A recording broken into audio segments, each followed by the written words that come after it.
Andito kung ngayon hindi ako makapunta sa bukid. Gawa nung tinubuan ng pigsa yung likod ko sumasakit pati balikat ko. Kaya andito ako ngayon. Binabantayan inaalagaan ng mga bubwit ko. Ayan, tingnan niyo yung mga alaga ko.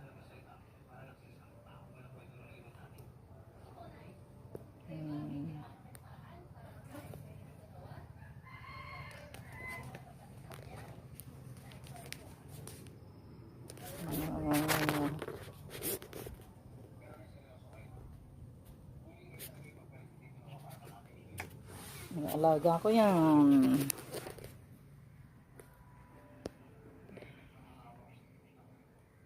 Ay nako naman,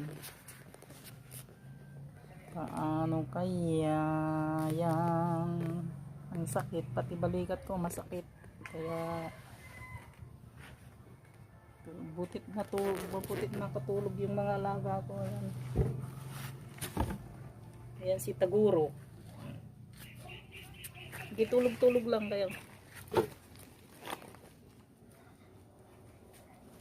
Nay, papalandaman. Hayapaw. Flex ko mga halaman ko dito.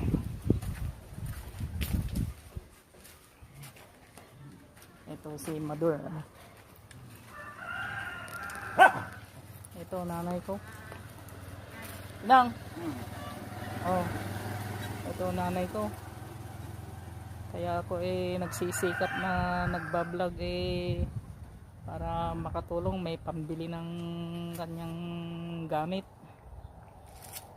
At kami naman ay hindi naman kami ganun ka-affordable sa mga plant. Ayan. Soon, ang mga halaman na ito ay dadalhin ko na doon sa bukid.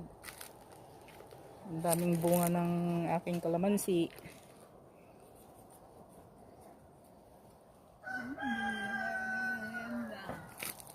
Ay nako, ayan mga kalamansi. Ay nako, nagre-request na ng merienda yung aking mother, yung aking mudra. Dumawat ka ti merienda itani. Merienda ko nam. Dumawat ka ti merienda ta tanong makita da ka. Dumawat ko na kay. Padawat ti merienda ko na yaw. Wala wala merienda. Nakaw, ayan si mother.